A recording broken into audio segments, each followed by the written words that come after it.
Good morning दोस्तों। आज देखते हैं कि एक नए वीडियो के साथ में जो कि 100% आने वाला एक धुआंधार वीडियो आपके लिए आया है कि फिजिक्स का जब आपका वाइवा होता है, यानी जब एक्सटर्नल आपका कोई बाहरी परीक्षक आता है तो आपसे पूछता है कि आपने जो चार्ट बनाया, जैसे चार्ट में आपने बनाया ट्रांसफार्मर, तो ट्रांसफार्मर में पूछे गए क्वेश्चन होते हैं। अब पूछे गए क्वेश्चन कौन कौन से होते हैं, तो आप वाइवा के अंदर ट्रांसफार्मर में जितने भी क्वेश्चन हैं, इंपॉर्टेंट क्वेश्चन, वो सभी हैं इसमें, वो आपको आज समझाते हैं कि देखो कौन कौन से इंपॉर्टेंट क्वेश्चन पूछे गए फिजिक्स के लिए। इंटरमीडिएट का आपने ओरल जो पूछा जाता है, जैसे में चार्ट है, फाइल है, विषय वस्तु से स्पष्टीकरण कोई भी हो, तो ट्रांसफार्मर जैसे पहले आते हैं। सबसे पहले क्वेश्चन को देखते हैं। पहला क्वेश्चन जो आपसे पूछा जा सकता है वो होगा ट्रांसफार्मर क्या है। अब भाई देखो, सबसे पहला क्वेश्चन स्वाभाविक सी बात है, आपने चार्ट में बनाया ट्रांसफार्मर का फिगर, तो ट्रांसफार्मर में पूछा जाना स्वाभाविक सी बात है, लाजमी है कि ट्रांसफार्मर क्या है। तो आपको वेरी सिंपल अपनी लैंग्वेज में बताना होगा कि ट्रांसफार्मर क्या है। तो आप क्या बताओगे, जो कम वोल्टेज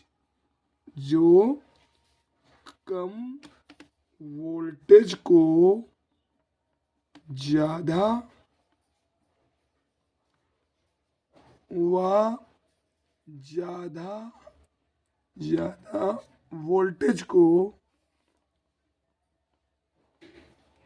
वोल्टेज को कम करे, जो कम वोल्टेज को ज्यादा कर दे और ज्यादा वोल्टेज को कम कर दे, या ऐसा अगर आपको याद ना हो तो आप दूसरा भी बता सकते हो, कम वोल्टेज को ज्यादा, ज्यादा वोल्टेज को कम कर दे, उसे ट्रांसफार्मर करते। या प्रत्यावर्ती विद्युत वाहक बल के मान में, या ऐसा भी आप लिख सकते हैं, ऐसा आप उसको स्पष्ट बता सकते हैं, क्योंकि वाइवा है तो आपको अपनी भाषा में बताना है। ये भी बता सकते हैं, प्रत्यावर्ती विद्युत वाहक के मान में कमी व वृद्धि। अब क्या होगा बेटा, आप दो स्टेप में बता सकते हैं। ट्रांसफार्मर क्या है, जो कम वोल्टेज को ज्यादा कर दे वोल्टेज में और ज्यादा वोल्टेज को कम वोल्टेज में कर दे, उसे ट्रांसफार्मर कहते हैं अपनी लैंग्वेज में। अन्यथा आप ये भी बता सकते हैं, प्रत्यावर्ती विद्युत वाहक बल में कमी हो या वृद्धि हो, प्रत्यावर्ती विद्युत वाहक बल में कमी हो या वृद्धि हो, उसे हम ट्रांसफार्मर कहते हैं। ये आपका क्वेश्चन तैयार होगा। वेरी सिंपल से आपको तैयार कर लेना, ये 100% आपके वाइवा में, इसके अलावा कहीं नहीं जाने वाला क्वेश्चन है। दूसरा क्वेश्चन जैसे आपसे पूछ सकते हैं, ट्रांसफार्मर किस सिद्धांत पे आधारित है। वेरी सिंपल सा क्वेश्चन है, ट्रांसफार्मर किस सिद्धांत पे आधारित है। ट्रांसफार्मर आपका अन्योन प्रेरण, किस पर, अन्योन प्रेरण सिद्धांत पर आधारित होता है। ट्रांसफार्मर किस पे आधारित है, अन्योन प्रेरण सिद्धांत पर, अन्योन प्रेरण सिद्धांत पर आधारित होता है। ठीक है ना दोस्तों। बच्चों तीसरा पूछ सकता है, ट्रांसफार्मर कितने प्रकार के होते हैं। तो वेरी सिंपल सा, ट्रांसफार्मर इतना पूछे कितने प्रकार के, तो ट्रांसफार्मर आपके कितने प्रकार के होते हैं, दो प्रकार के। पहला होता है उच्चाई, पहला क्या होता है, उच्चाई ट्रांसफार्मर, एक उच्चाई, और दूसरा क्या होगा, अपचाई। अपचाई ट्रांसफार्मर, एक उच्चाई ट्रांसफार्मर और एक अपचाई ट्रांसफार्मर। अगला बेटा क्या होता है, ट्रांसफार्मर की क्रोड किस धातु की बनी होती है। तो आप वेरी सिंपल से, ट्रांसफार्मर की जो धातु होती है वो किसकी होती है, नम लोहे की। किसकी बनी होती है बेटा, नम लोहे की। ट्रांसफार्मर की क्रोड किस धातु की बनी होती है, तो वेरी सिंपल सा है ना, ट्रांसफार्मर की धातु जो बनी होती है वो नम लोहे की बनी होती है। अगला पांचवा क्वेश्चन आपका आया है बेटा, ट्रांसफार्मर किस धारा पर कार्य करता है। ट्रांसफार्मर जो होता है उसमें कौन सा करंट बहता है। देखो करंट आपके पास दो होते हैं, कौन कौन से, धारा जो है प्रत्यावर्ती धारा दो प्रकार की, एक होती है एसी और दूसरी होती है डीसी। एक प्रत्यावर्ती धारा, दूसरी दिष्ट धारा। तो ट्रांसफार्मर में जो प्रवाहित धारा होती है वो आपकी होती है बेटा, ध्यान रखना, एसी धारा। एसी धारा जिससे हम करते हैं बेटा प्रत्यावर्ती धारा। अब इसमें वाइवा में ये भी पूछ सकते हैं कि एसी भी ये धारा है तो एसी का नाम क्या होगा। तो वेरी सिंपल, एसी का नाम क्या पूछ सकता है वो, एसी को आपको बताना है alternative current. Alternative current, alter या आप ऐसा भी लिख सकते हैं अल्टरनेटिव करंट, यानी अल्टरनेटिव करंट कह देना, या आपको सीधे सीधे आपको केवल ये तैयार कर लेना एसी प्रत्यावर्ती धारा, इसको कर लेना। अगला क्वेश्चन है आपका, ट्रांसफार्मर का हिंदी में नाम क्या होता है। तो ट्रांसफार्मर का हिंदी में या ट्रांसफार्मर का उपनाम, तो ट्रांसफार्मर का जो उपनाम होता है वो क्या कहलाता है बेटा, ट्रांसफार्मर का उपनाम या दूसरा नाम होता है, ये करता क्या है, परिणामी, यानी जो परिमाण होते हैं इसको ट्रांसफार्मर का दूसरा होता है परिणामित्र। क्या नाम होता है इसका, परिणामित्र। एक इसका और नाम होता है परिणामित्र। ट्रांसफार्मर का एक हिंदी में नाम जो होता है, दूसरा हिंदी में नाम क्या होता है, तो आप क्या बताओगे, परिणामित्र। अगला बेटा अगला क्वेश्चन है, ये 6 में 2 पार्ट कर दिए हैं। पहला क्वेश्चन है ट्रांसफार्मर का हिंदी में नाम, और दूसरा आपका क्वेश्चन आता है, संभवतः आपको समझ में आ गया होगा, वीडियो को देखना, इसी के अंदर इंपॉर्टेंट क्वेश्चन है जो आपको मिलेंगे। नेक्स्ट क्वेश्चन पे आते हैं बेटा। नेक्स्ट क्वेश्चन है आपका सेकंड क्वेश्चन है, ट्रांसफार्मर की दक्षता कितनी होती है। तो ये कई बार पूछा जाता है, अधिकांश पूछते हैं भाई जिसपे आप प्रैक्टिकल चार्ट बनाए उसकी दक्षता, उसकी क्षमता कितनी होगी। तो ट्रांसफार्मर की दक्षता कितनी होती है, तो कई अलग अलग होता है। तो आप इसको ऐसे भी लिख सकते हो, 70% से 95% तक। कहाँ से कहाँ तक, 70% से 95% तक इसकी दक्षता होती है। या आप ऐसा भी कह सकते हो, जैसे आपका टेम्परेचर वैल्यू है 90 से 95, कहीं कहीं आपने 80 से 95 देखा होगा। तो आपको इससे कोई मतलब नहीं, इससे कोई मतलब नहीं। आप ना ये जब देखेंगे 70 से 95%, तो कम वोल्टेज हो या ज़्यादा वोल्टेज हो, ट्रांसफार्मर का ऐसा भी हो, 70 के 70 यानी 70 के अंदर आपका 80 भी आ जाता है, 90 भी आ जाता है। इसलिए आपको आंसर राइट आंसर देना होगा 70 से 95% तक। अगला क्वेश्चन है, ट्रांसफार्मर में क्रोण को पटलित क्यों रखा जाता है। ट्रांसफार्मर में क्रोण को पटलित क्यों रखा जाता है। तो इस तरीके का जब आपका क्वेश्चन होगा, तो अब इसका कारण क्या हो, क्रोण को पटलित क्यों रखते हैं। क्रोण को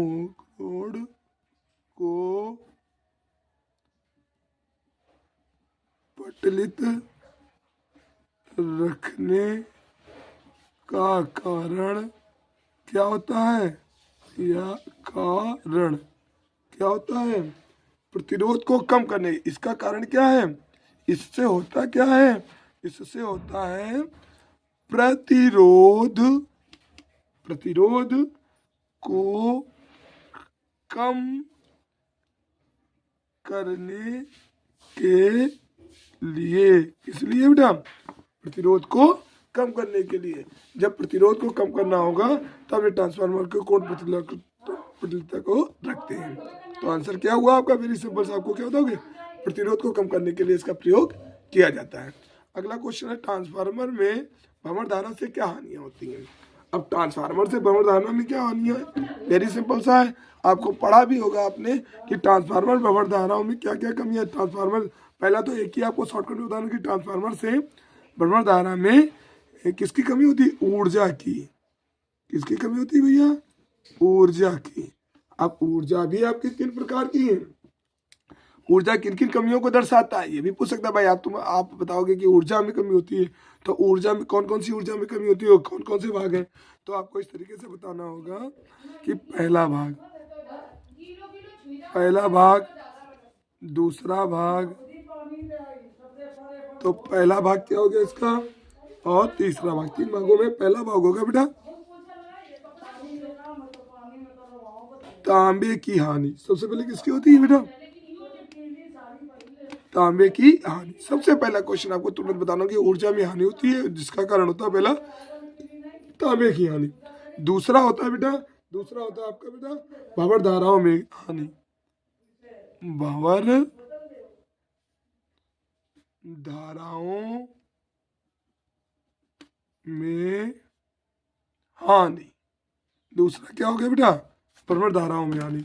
और तीसरा आपका क्वेश्चन है, आंसर होगा इसका भाग जिसे कहते हैं शैथिल्य हानि।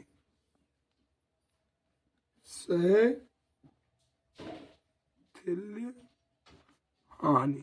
इस तरीके से आपको आंसर बताना होगा। ट्रांसफार्मर में भंवर धाराओं में क्या अंतर होता है, तो क्या हानि होती है, तो ऊर्जा की। आप पूछे ऊर्जा कितने प्रकार की हानियां है, तो 1 2 3 तांबे की हानि जो, और दूसरा कौन सा भंवर धाराओं में हानि, और तीसरा शैथिल्य हानि। तो इस तरीके से अगले क्वेश्चन पे आते हैं। अगला क्वेश्चन देखते हैं बेटा, दिया गया है ट्रांसफार्मर में कौन सा तेल डाला जाता है। वेरी सिंपल सा, आप सब लोग जानते होंगे ट्रांसफार्मर में कौन सा तेल डाला, नेफ्थेलिन। वेरी शॉर्ट आंसर इसका क्या होता है, नेफ्थेलीन। नेफ्थेलीन का डाला जाता है तेल इसमें जो, और इंसॉल्टर ऑयल होता है। ये कैसा होता है बेटा, इंसॉल्टर ऑयल।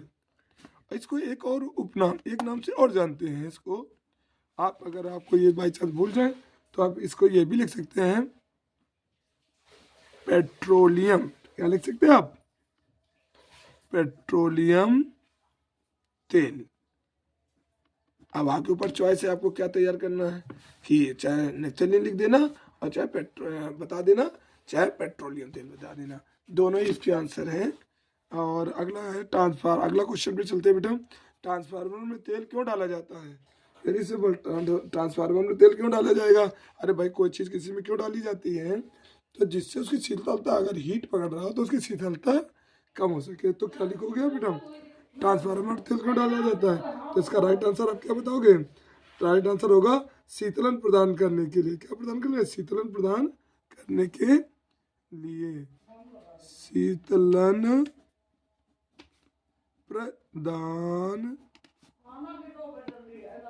करने के लिए। क्या आंसर होगा, शीतलन प्रदान करने के लिए। तो आपका राइट आंसर बनेगा इसमें बेटा शीतलन प्रदान करने के लिए। अब अगले क्वेश्चन पे आते हैं। अगला क्वेश्चन देखते हैं, इसमें क्या दिया गया बेटा, 10वें नंबर पे आता है ट्रांसफार्मर में तेल क्यों डाला जाता है। तो राइट आंसर क्या है, शीतलन प्रदान करने के लिए। अगला क्वेश्चन आपका, ट्रांसफार्मर की आवृत्ति कितनी होती है। ट्रांसफार्मर की आवृत्ति कितनी होती है। वेरी सिंपल सा क्वेश्चन और कई बार पूछे जाने वाला क्वेश्चन है। तो आप बता सकते हैं बेटा, ट्रांसफार्मर की आवृत्ति जो होती है वो कितनी होती है बेटा, 50 से 60 हर्ट्ज तक इसकी आवृत्ति। आवृत्ति का मात्रक क्या होता है, 50 से 60 हर्ट्ज। और ये किसका मात्रक होता है, आवृत्ति का मात्रक। अब एक क्वेश्चन अगर आपसे ये भी पूछ दे कि भैया आवृत्ति का मात्रक, आवृत्ति का मात्रक, तो आप फट से बताओगे एच यानी हर्ट्ज। तो ये क्या हो जाएगा आपका हर्ट्ज। ये मतलब क्वेश्चन से ही दूसरा बन जाता है। तो क्या होगा, ट्रांसफार्मर की आवृत्ति कितनी होती है। आप राइट आंसर क्या देंगे, राइट आंसर आपको देना है 50 से 60 हर्ट्ज की, है ना भैया। अगले क्वेश्चन पे आते हैं। अगला क्वेश्चन है, ट्रांसफार्मर का उपयोग डीसी में क्यों नहीं किया जाता है। पहली बात तो आप ये जान लें कि डीसी है क्या आपका, अब डीसी, तो डीसी को कहेंगे क्या, डीसी आपका होता है डीसी इक्वल टू, इसको कहा जाता है बेटा दिष्ट धारा। क्या कहा जाता है, दिष्ट धारा। क्या कहते हैं इसको बेटा, दिष्ट धारा। और इंग्लिश में कहते हैं इसको बेटा डायरेक्ट करंट। क्या कहते हैं, डायरेक्ट करंट।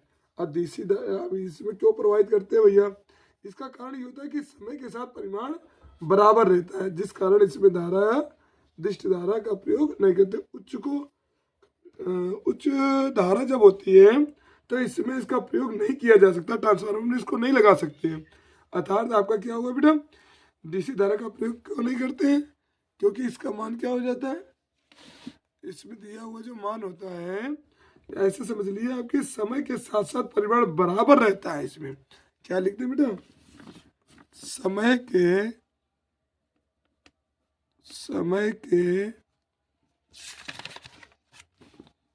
के साथ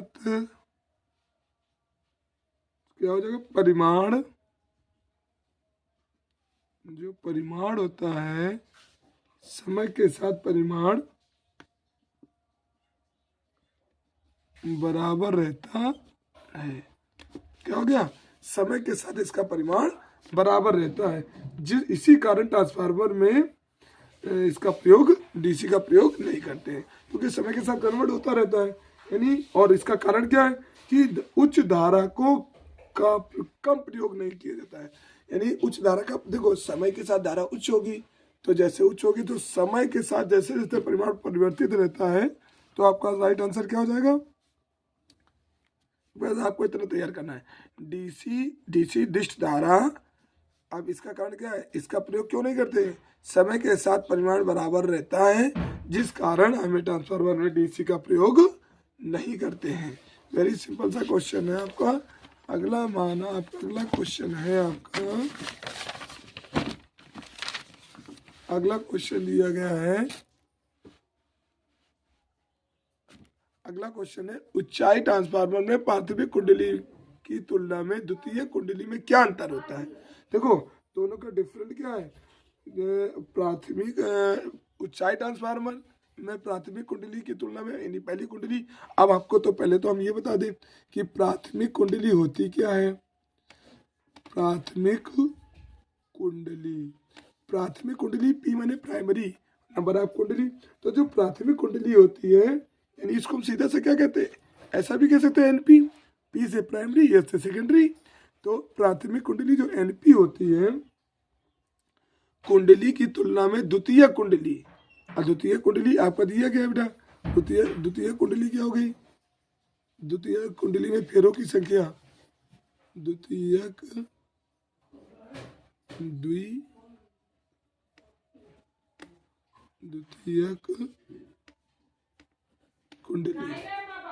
अब द्वितीय कुंडली क्या हो जाएगी, द्वितीय कुंडली एनएस सेकेंडरी। अब इन दोनों कुंडलियों में क्या अंतर होता है, सिंपल सा है। आप देखो द्वितीय कुंडली की संख्या, जो प्राथमिक कुंडली की संख्या है यानी एनपी, इसकी अपेक्षा, प्राथमिक कुंडली की अपेक्षा द्वितीय कुंडली की फेरों की संख्या जो होती है वो अधिक होती है तथा तार पतले होते हैं।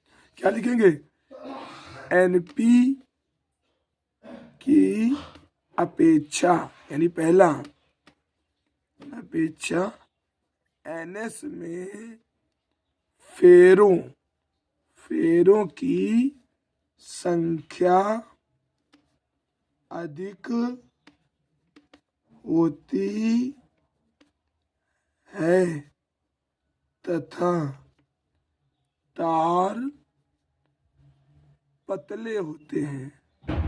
कैसे होते हैं, तार पतले होते हैं। ये आपको तैयार करना होगा इसमें, ठीक है भैया। दोस्तों आगे देखते हैं बच्चों, एनएस व एनपी में संबंध ऊंचाई ट्रांसफार्मर में। ऊंचाई ट्रांसफार्मर का जो रूप होता है, ऊंचाई ट्रांसफार्मर में एनएस और एनपी में संबंध क्या है, तो एनएस और एनपी में जो संबंध होता है वो क्या होता है बेटा, एनएस देखो बताया था कौन बड़ा था, ऊपर वाले क्वेश्चन से एकदम रिलेटिव है। ऊपर वाले क्वेश्चन में क्या था, एनएस बड़ा है और एनपी छोटा है, तो NS is greater than, NS का मान बड़ा है और एनपी का मान छोटा है। ऊंचाई ट्रांसफार्मर में दोनों में यही अंतर है। और ये आप जानते हैं कि जिस तरफ इसका माउथ होता है इज ग्रेटर देन, तो वो संख्या बड़ी होती है, ये क्या होती है बड़ी, और इधर क्या हो गई छोटी, है ना। तो इस तरीके से एनएस व एनपी में संबंध हो गया। ये भी पूछ सकते हैं कि ऊंचाई ट्रांसफार्मर में एनएस व एनपी में संबंध, तो आपको क्या बताना है, NS is greater than, is माने है बड़ा, एनपी किससे, एनपी से बड़ा है, तो एनएस किससे बड़ा है बेटा, एनपी से बड़ा है। अगला क्या दिया गया बेटा, अगला क्वेश्चन है ट्रांसफार्मर रिलीज यानी दिया गया परिणमन अनुपात स्मॉल आर जानते होगे ट्रांसफार्मर होता है। इसका क्या पूछा गया, का इसका मान क्या होता है, वेरी सिंपल सा होता है बेटा। इसका जो मान दिया गया है तो इसका फार्मूला पूछ देता है, यानी आपको तैयार करना होगा, मालूम भी होगा कि स्मॉल आर परिणामन अनुपात, इसका अंतर मतलब इसकी वैल्यू क्या होगी, या फार्मूला मान लो तो आप क्या लिख सकते हो, ES बटे EP। ई माने क्या होगा, वोल्टेज, एस माने द्वितीय, पी माने प्राइमरी, तो ई को क्या लिख सकते हैं, ई से आप वोल्टेज समझ लेना। तो लैंग्वेज क्या आपकी कहलाएगी, प्राथमिक वोल्टेज और द्वितीयक वोल्टेज। अब यहाँ एनएस क्या हो गया, एनएस कहलाए आपकी द्वितीयक कुंडली में फेरों की संख्या, एन माने नंबर, और नंबर मीन्स क्या होता है भैया, नंबर माने फेरों की संख्या, यानी प्राथमिक फेरों की संख्या और द्वितीयक फेरों की संख्या, दो मान आ गए। अब तीसरा मान क्या कहलाया आपका, तीसरा कहलाया IP बटे IS, यानी विद्युत धारा, यानी हम ऐसा भी कह सकते हैं ये मान किसके बराबर था, R के बराबर। इसका फार्मूला ये हो गया। जैसे वोल्टेज का मान होता है, N का मान होता है, वैसे आपका एक मान और होता है जिसको कहते हैं IS बटे IP। जैसे धारा का मान देखो, सबके मान समझ लेना, इतना ही पहले समझ लेते हैं कि EN, तो जैसे ES बटे EP, NS बटे NP इक्वल R, केवल आपको इतना ही बताना होगा। अगला क्वेश्चन है आपका, नम लोहे की पत्तियों को तांबे के तार में कुंडली में किस आकार या आकृति में लपेटा जा सकता है। तो बेटा नम लोहे में क्या होता है बेटा, सीधी, यानी आपने देखा होगा ट्रांसफार्मर में जो फिगर आपका चार्ट बना है वो घेरेदार जो तार लपेटे जाते हैं, तो कहीं या तो गोलाकार होते हैं या फिर वो आयताकार होते हैं, ऐसे होते हैं ना जो उसके ऊपर लपेटे जाते हैं। तो वेरी सिंपल सा है, जो पटलित क्रोड होता है उसमें तार कैसा लपेटा जाता है, आपका आंसर होगा आयताकार, या तो आयताकार रूप में लपेट देते हैं या किसमें लपेटते बेटा इसको, गोलाकार, किसमें बेटा, आयताकार या गोलाकार। तो संभवतः आपके होने वाले वाइवा है जो और फिजिक्स का, और सेकंड बैच शायद 2 फरवरी से सेकंड बैच चालू होने वाला हो, फर्स्ट बैच शायद चल रहा है इस समय वाइवा का। तो संभवतः आपको ट्रांसफार्मर का अगर आपने फिगर बनाया हुआ है तो 100% आपको इन्हीं क्वेश्चनों में से पूछा जाएगा और आपका अच्छा सा वाइवा होगा। अगले वीडियो में आपको हम अन्य, चाहे वो केमिस्ट्री का चार्ट का हो, मानक इलेक्ट्रोड विभव हो, या फिजिक्स का कोई अन्य चैप्टर का संधारित्र से रिलेटिव कोई भी हो, तो अन्य वीडियो में आपसे मिलते हैं अन्य वाइवा के साथ में। तब तक के लिए आपको समझ में आया होगा, आप अच्छी सी तैयारी करें, अच्छे नंबर यूपी बोर्ड एग्जाम 2026 की परीक्षा में पाएं। गुड मॉर्निंग, लाइक करें, सब्सक्राइब करें और कमेंट बॉक्स में बताएं कि आपको वीडियो कैसा लगा हो।